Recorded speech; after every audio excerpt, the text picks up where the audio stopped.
Hello દોસ્તો, Gujarat technological યુનિવર્સિટીની અંદર ફર્સ્ટ યરની અંદર અભ્યાસ કરતા હોય એવા ડિપ્લોમા એન્જિનિયરિંગના વિદ્યાર્થીઓને એક સબ્જેક્ટ ઓફર થાય છે, એન્વાયરમેન્ટ એન્ડ સસ્ટેનેબિલિટી.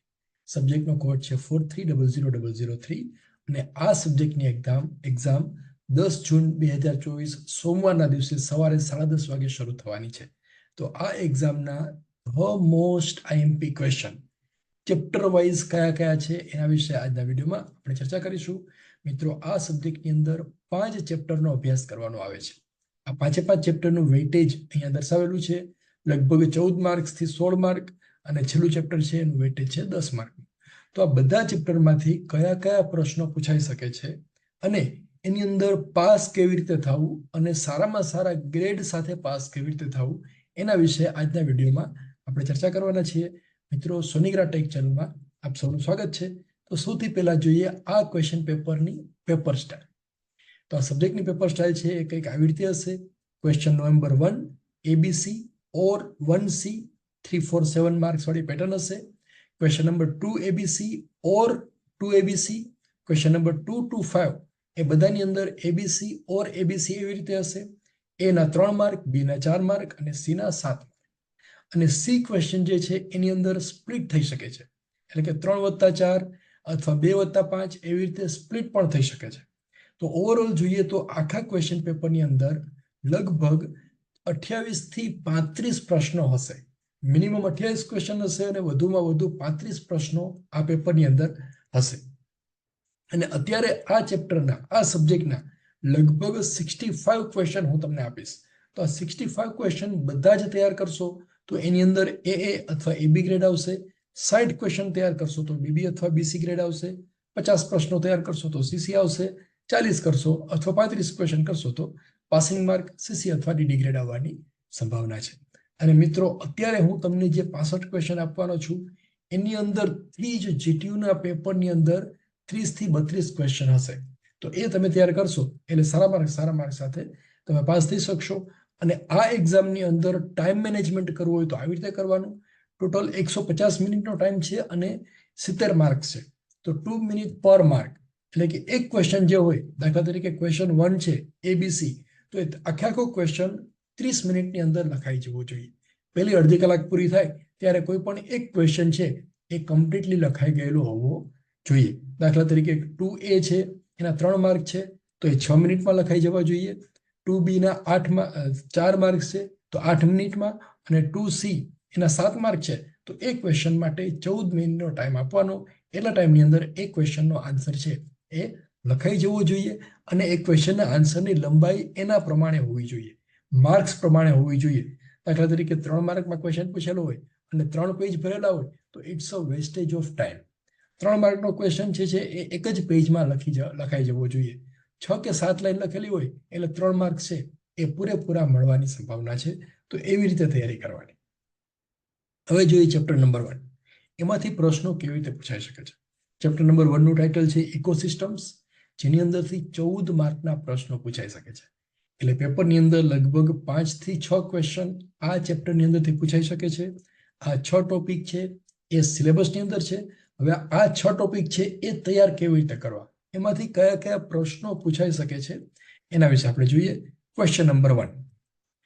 આ ચેપ્ટરમાંથી અત્યારે તમને 14 ક્વેશ્ચન હું આપવાનો છું. એમાંથી પહેલો ક્વેશ્ચન છે define the term ecology and ecosystem.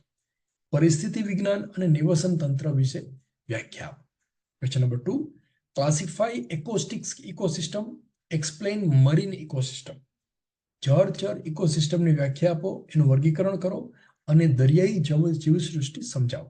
અથવા એક ક્વેશ્ચન એવી રીતે પૂછાય, explain ecosystem with its classification and component. Ecosystem તેના વર્ગીકરણ અને ઘટકો સાથે સમજાવો. Explain factors affecting ecosystem. ઇકોસિસ્ટમને અસર કરતા પરિબળો સમજાવો.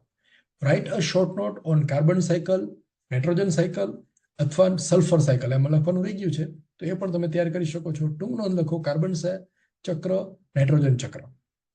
Question number 5. Draw and explain the hydrologic cycle. Hydrologic ચક્ર દોરો. મિત્રો, આ 5 ક્વેશ્ચન જે લખેલા છે એમાંથી 2 ક્વેશ્ચન જીટીયુના પેપરની અંદર 100% પૂછાશે. What are the biogeochemical cycle? Describe any two cycle of them. બાયોજીઓકેમિકલ ચક્ર શું છે અને તેમાંથી કોઈ પણ બે ચક્રનું વર્ણન કરો. Question number 7. What is carrying capacity of earth? પૃથ્વીની વહન ક્ષમતા શું છે? What is biodiversity? Give its examples. જૈવ વિવિધતા શું છે તેના પ્રકારો આપો. And question number 9. When ecological overshoot occurs, explain with reason. એટલે કે જ્યારે ઇકોલોજીકલ ઓવરશૂટ ક્યારે થાય છે તે કારણો સાથે સમજાવો. અથવા એવી રીતે પૂછાય, ડિસ્ક્રાઇબ ગ્લોબલ ઇકોલોજીકલ ઓવરશૂટ. વૈશ્વિક ઇકોલોજીકલ ઓવરશૂટનું વર્ણન કરો. તો મિત્રો આ 9 ક્વેશ્ચન છે, એની અંદરથી 3 થી 4 ક્વેશ્ચન છે એ જીટીયુના પેપરની અંદર પૂછાવાની સંભાવના છે. Question number 10. Write short note on biowater. Biowater ઉપર ટૂંક નોંધ લખો. Question number 11. How food web relates to food chain. Food web food chain પર કેવી રીતે સંબંધિત છે. Explain food chain using diagram. એટલે કે આકૃતિ સાથે ખોરાકની સાંકળ સમજાવો. અથવા એવી રીતે પૂછાય, write short note on food chain. Food chain ઉપર ટૂંકી નોંધ લખો. Write short note on ecological eltonian pyramid and ecological footprint. ટૂંક નોંધ લખો ઇકોલોજીકલ એલ્ટોનિયન પિરામિડ અને ecological footprint.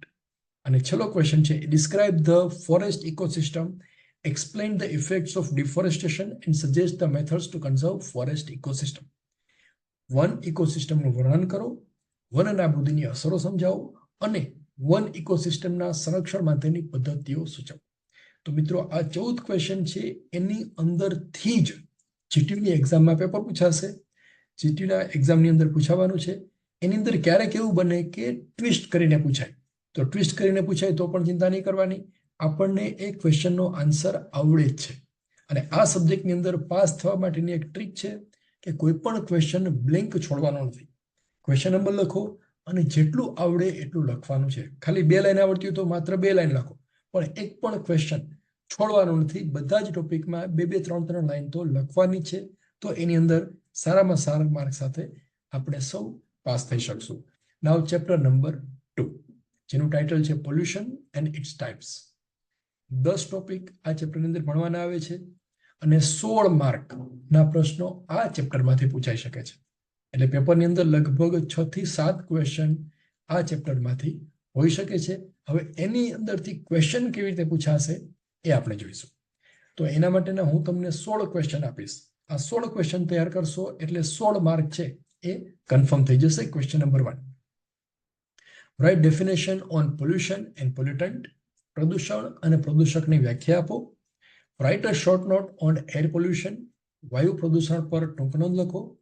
એનલિસ્ટ the types of environmental pollution. પર્યાવરણીય પ્રદૂષણના પ્રકારોની યાદી આપો. Explain the classification of pollutants and its sources. પ્રદૂષકોનું વર્ણન કરો, વર્ગીકરણ કરો અને તેના સ્ત્રોત સમજાવો. Explain gravity settling chamber equipment to control air pollution. વાયુ પ્રદૂષણને નિયંત્રિત કરવા માટે ગુરુત્વાકર્ષણીય સેટલિંગ ચેમ્બર સાધનો સમજાવો. અથવા એક ક્વેશ્ચન એવી રીતે પૂછાય, enlist the equipments used to control air pollution and explain any one. વાયુ પ્રદૂષણને નિયંત્રિત કરવા ઉપયોગમાં લેવાતા સાધનોનું લિસ્ટ બનાવો અને કોઈ પણ એક સમજાવો. Question number 6. Explain ESP unit એટલે કે ઇલેક્ટ્રોસ્ટેટિક પ્રેસિપિટેટર યુનિટ સમજાવો. Which are the science of polluted water. પ્રદૂષિત પાણીના ચિહ્નો કયા છે. List major sources of water pollution. જળ પ્રદૂષણના મુખ્ય સ્ત્રોતોની યાદી બનાવો. અથવા એક ક્વેશ્ચન એવી રીતે પૂછાય, what is water pollution. Write the list of main water pollutant. પાણીનું પ્રદૂષણ શું છે, જળ પ્રદૂષણ શું છે અને મુખ્ય જળ પ્રદૂષકોની યાદી. List the waste water quality parameters. Waste water quality પેરામીટરની યાદી આપો. અને question number 9. Distinguish between COD and BOD. COD અને BOD વચ્ચેનો તફાવત લખો. અથવા એવી રીતે પૂછાય, what is BOD or COD. Give an importance of BOD or COD. આ BOD અથવા COD એનું મહત્વ એ પણ પૂછાઈ શકે છે અથવા એના વિશેની ટૂંક નોંધ પૂછાઈ શકે છે. એ પૂછાવાની મહત્તમ સંભાવના છે. 9મો ક્વેશ્ચન જે છે એના ચાન્સીસ છે કે 90% પેપરની અંદર હશે. તો આ 9 ક્વેશ્ચનની અંદરથી 3 ક્વેશ્ચન 100% જીટીયુના પેપરની અંદર પૂછાશે. Question number 10, classify solid waste, ઘન કચરાનું વર્ગીકરણ કરો. What is solid waste management, ઘન કચરાનું વ્યવસ્થાપન શું છે. ગીવ ઇટ્સ ઓબ્જેક્ટિવ્સ, તેના ઉદ્દેશ્ય આપો. અથવા એવી રીતે પૂછાય, describe solid waste management, solid waste management સમજાવો. Enlist various methods of solid waste disposal and explain any one, ઘન કચરાના નિકાલની વિવિધ પદ્ધતિઓની યાદી આપો અને કોઈ પણ એક સમજાવો. Question number 13, give main source of solid waste, ઘન કચરાના મુખ્ય સ્ત્રોતોના નામ આપો. Write effect on noise pollution, એટલે કે ધ્વનિ પ્રદૂષણોની અસર લખો. અથવા વોટ ઇઝ નોઇઝ પોલ્યુશન, ધ્વનિ પ્રદૂષણ શું છે. What is the unit of intensity of sound, અવાજની તીવ્રતાનો એકમ શું છે. Explain bad effects of plastic waste on environment, એટલે કે પર્યાવરણ પર પ્લાસ્ટિકના કચરાની થતી ખરાબ અસરો સમજાવો. અથવા આ જ ક્વેશ્ચન એવી રીતે પૂછાય, what is plastic waste, plastic કચરો શું છે. Give effects of plastic waste, plastic વેસ્ટની અસરો જણાવો. અને છેલ્લો question, classify e waste, e કચરાનું વર્ગીકરણ કરો. How e waste is recycled, e waste recycle કેવી રીતે થાય છે એ સમજાવો. અથવા એવી રીતે પૂછાય, what is e waste, write impact of e waste on equipment and human health, how to recycle e waste. આનો આન્સર પણ સેમ આવશે કે ઈ વેસ્ટ શું છે, પર્યાવરણ અને માનવ સ્વાસ્થ્ય પર ઈ વેસ્ટની અસરો લખો અને ઈ વેસ્ટને રિસાયકલ કેવી રીતે કરવું. અથવા એવી રીતે પણ પૂછાય, what is e waste, give the effect of e waste on environment and human. એટલે અલગ અલગ રીતે પૂછાય. ઈ વેસ્ટ શબ્દ પેપરની અંદર લખેલો હોય એટલે આ બધાની અંદરથી જે આપણે આવડે છે એ બધું જ લખી દેવાનું. ઇલેક્ટ્રોનિક વેસ્ટ છે શું છે અને નિકાલ કેવી રીતે કરવો, એની અસરો શું છે, આ પૂછાવાની પૂરેપૂરી સંભાવના છે. તો આ 16 પ્રશ્નો તૈયાર કરશો એટલે 16 માર્ક છે એ 100% આપણને આવી જશે. તો આ સબ્જેક્ટની તૈયારી કરવા માટે સોનિગ્રા ટેક ચેનલની અંદર તમારે જોવું હોય તો અહીંયા પ્લેલિસ્ટ આપેલું હશે. જો આ દાખલા તરીકે સોનિગ્રા ટેક ચેનલમાં જાઓ તો અહીંયા પ્લેલિસ્ટ આવેલું હશે. એ પ્લેલિસ્ટ પર ક્લિક કરશો એટલે અહીંયા એક સબ્જેક્ટ આવશે, સેમેસ્ટર 1-2 એન્વાયરમેન્ટ એન્ડ સસ્ટેનેબિલિટી. સબ્જેક્ટનો કોડ અહીંયા લખેલો છે અને વ્યૂ ફૂલ પ્લેલિસ્ટ કરશો એટલે આવી રીતે એક સબ્જેક્ટનું લિસ્ટ ખુલશે, બધા વિડીયો લેક્ચર્સ ખુલશે. તો એ વિડીયો લેક્ચરની અંદર આ સબ્જેક્ટના મોસ્ટ આઈએમપી ક્વેશ્ચન, એના આન્સર પણ આપેલા છે. એમાંથી અત્યારે 3જું ચેપ્ટર તૈયાર થઈ ગયું છે, બાકીના ચેપ્ટર છે ટૂંક સમયમાં તૈયાર થઈ જશે. તો આ લિસ્ટની અંદર આવી જશે. તો એની અંદરથી તમે આ એક્ઝામની તૈયારીઓ છે એ કરી શકો છો.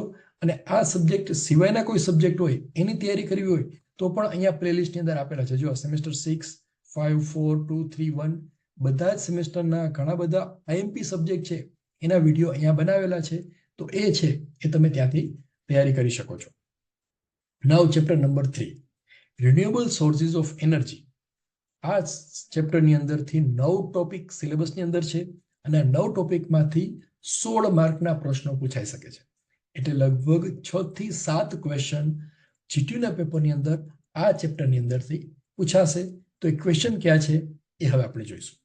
અત્યારે તમને 15 ક્વેશ્ચન આપીશ. આ 15 ક્વેશ્ચનની અંદરથી જ 16 માર્કના 6 થી 7 પ્રશ્નો છે એ જીટીયુની એક્ઝામમાં પૂછાશે. Question number 1, compare conventional and non conventional energy sources, એટલે કે પરંપરાગત અને બિનપરંપરાગત ઉર્જા સ્ત્રોતોની તુલના કરો. Explain need of renewable energy, નવીનીકરણ ઉર્જા એટલે કે રિન્યુએબલ એનર્જીની જરૂરિયાત સમજાવો. મિત્રો કદાચ ક્યારેક પેપરમાં એવું લખેલું હોય કે નવીનીકરણ ઉર્જા અને ક્યારેક એવું લખેલું હોય કે રિન્યુએબલ એનર્જી. તો એ તમને બંનેનો મિનિંગ છે, અર્થ છે એ સેમ છે એ ખબર હોવી જોઈએ. Question number 3, write the use of diagram explain solar photovoltaic system. With the use of diagram explain solar photovoltaic system. સૌર ફોટોવોલ્ટેઇક સિસ્ટમ આકૃતિ સાથે સમજાવો. અથવા એવી રીતે પૂછાય, explain the principle and working of solar photovoltaic cell, give its uses. સૌર photovoltaic કોષનો સિદ્ધાંત અને કાર્યને સમજાવો, તેના ઉપયોગો જણાવો. અથવા એવી રીતે પૂછાય, state the working of solar cell. સૌર કોષોની કામગીરી સમજાવો. તો 3ની અંદર આન્સર છે લગભગ સેમ આવશે. Question number 4, enlist types of solar cell. Solar કોષોના પ્રકારોની નોંધણી કરો.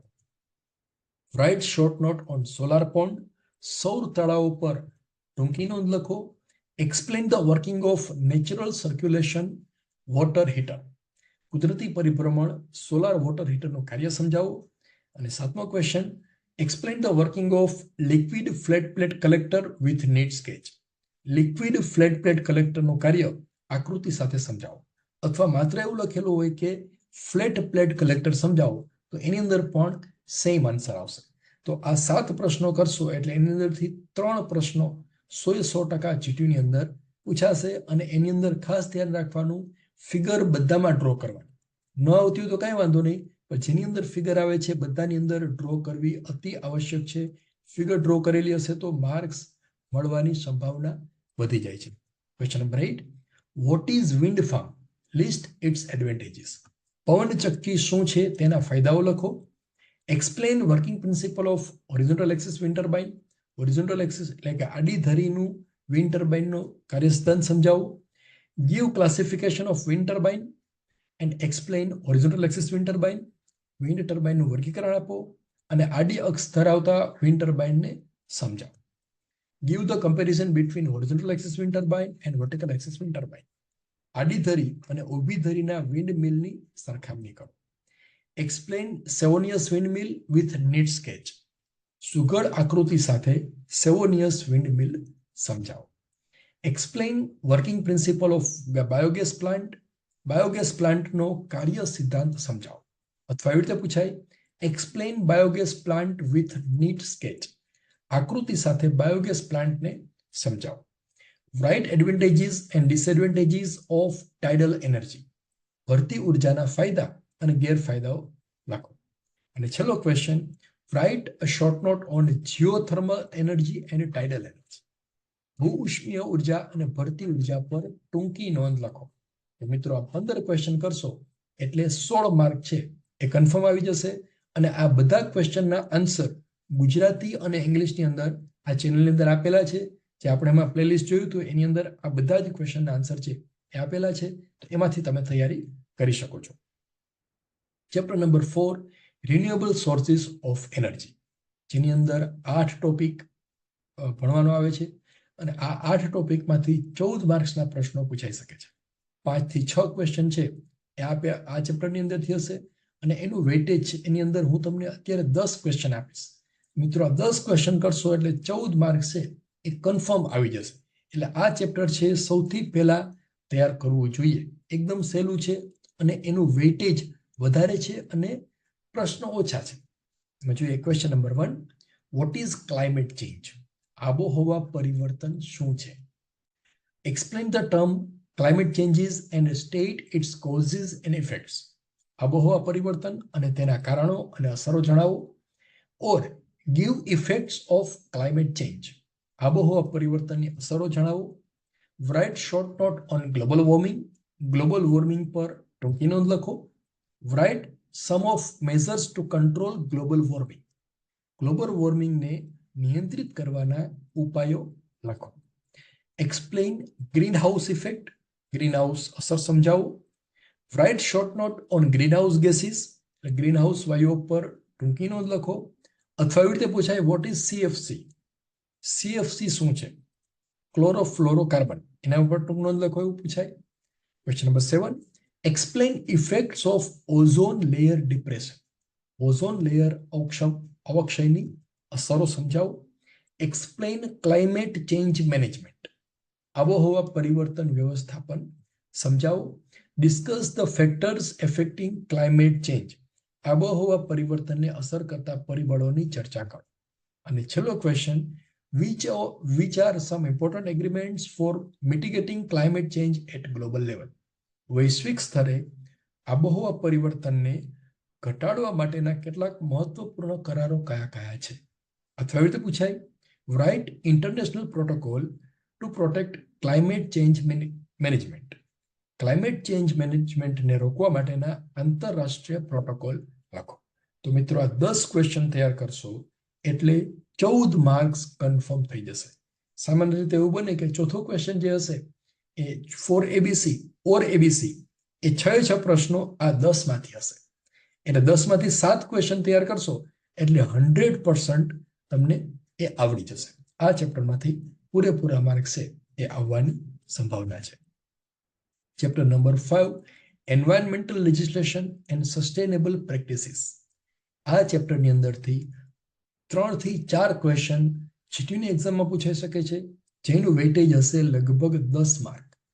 10 ટોપિક છે આ ચેપ્ટરની અંદર ભણવાના છે, અને આ 10 ટોપિકની અંદરથી 11 ક્વેશ્ચન નીકળે છે. આ 11 ક્વેશ્ચન મોસ્ટ આઈએમપી છે. એ તૈયાર કરશો એટલે 10 માર્ક છે એ આપણને આવી જશે. અહીંયા ફરી પાછું તમને યાદ કરાવવું છે કે કોઈ પણ ક્વેશ્ચન છોડવાનું નથી. ક્વેશ્ચન નંબર લખો, એનું હેડિંગ લખો, અને મિનિમમ 2 લાઈન એના જવાબમાં લખવાની છે. આ બધા જ ક્વેશ્ચનના આન્સર એક વખત વાંચી જશો એટલે એટલીસ્ટ 2 લાઈન તો તમને યાદ રહી જશે. બધા ક્વેશ્ચનમાં 2 લાઈન લખેલી હશે તો પણ પાસિંગ માર્ક સુધીમાં પહોંચવામાં સરળતા રહેશે. તો આ ચેપ્ટરના જે 10 ક્વેશ્ચન છે કયા કયા છે જોઈએ. Question number 1, which are environmental policies in India? ભારતમાં પર્યાવરણની નીતિઓ કઈ છે? Enlist various acts related to environment in India. ભારતમાં પર્યાવરણ સંબંધિત વિવિધ અધિનિયમોની નોંધણી કરો. Write short note on, ટૂંક નોંધ લખો. એમાં જો મોસ્ટ આઈએમપી છે વાઇલ્ડ લાઇફ પ્રોટેક્શન એક્ટ 1972 લખેલું હોય અથવા ન લખેલું હોય કોઈ વાંધો નહીં. Question number 2, short number 2, air act, હવાને લગતો કાયદો અથવા હવા અધિનિયમ, અથવા એનું સાલ પણ લખેલી હોય. સાલ લખેલી હોય કે ના લખેલી હોય, આન્સર છે એમાં કોઈ ફરક પડશે નહીં. વોટર એક્ટ, પાણીને લગતો કાયદો અથવા પાણી અધિનિયમ 1974, એ 1974 લખેલું હોઈ શકે છે, ના પણ લખેલું હોઈ શકે. ફોરેસ્ટ કન્ઝર્વેશન એક્ટ, વન સંરક્ષણને લગતો કાયદો અથવા વન અધિનિયમ. અને બાયોલોજીકલ ડાયવર્સિટી એક્ટ 2002, જૈવિક વિવિધતા અધિનિયમ 2022 અથવા 2002, જે સાલ લખેલી હોય ઇટ ઇઝ નોટ ઇમ્પોર્ટન્ટ, ગમે તે લખેલી હોય અથવા ના લખેલી હોય. આ 5માંથી એક કાયદો પૂછાવાની પૂરેપૂરી સંભાવના છે. One of the most IMP question છે. Question number 4, give advantages of ISO 14000. ISO 14000 ના ફાયદાઓ લખો. Explain rain water harvesting in detail, વરસાદી પાણીના સંગ્રહને વિગતવાર સમજાવો. અથવા એવી રીતે પૂછાય, explain various methods of rain water harvesting, વરસાદી પાણીના સંગ્રહની વિવિધ પદ્ધતિઓ સમજાવો. Question number 6, give goal and advantages of green building. Green બિલ્ડિંગનો ધ્યેય અને તેના ફાયદાઓ લખો. What is life cycle analysis, LCA એટલે કે જીવન ચક્ર વિશ્લેષણ શું છે તે સમજાવો. આ 7માંથી 3 ક્વેશ્ચન છે એ પૂછાવાની પૂરેપૂરી સંભાવના છે. બાકીના 4 ક્વેશ્ચન છે આપણે જોઈએ. તો 8મો ક્વેશ્ચન છે, explain concept of 5R. 5R નો ખ્યાલ અથવા એનો વિષય ટૂંક નોંધ લખો. Explain the concept of carbon credit, carbon credit છે એનો ખ્યાલ સમજાવો. એક્સપ્લેન ખેત તલાવડી, ખેત તલાવડી શું છે એ લખો. અને 11મો question, explain eco tourism, eco tourism શું છે તે સમજાવો. State its advantages and disadvantages, તેના ફાયદાઓ અને ગેરફાયદાઓ લખો. તો મિત્રો આટલા ક્વેશ્ચન કરશો, 60 કે 65 ક્વેશ્ચન છે, એટલા કરશો એટલે આ સબ્જેક્ટની અંદર A ગ્રેડ આવવાની પૂરેપૂરી સંભાવના છે. અને અહીંયા નીચે જે બોક્સ આપેલું છે એ બોક્સની અંદર અગત્યના વિડીયોઝ આપેલા છે. તો એની અંદરથી એક્ઝામ માટેની તૈયારીઓ છે તમે કરી શકશો. આપ સૌને એક્ઝામની અંદર ખૂબ સારા માર્ક આવે એના માટે wish you all the best.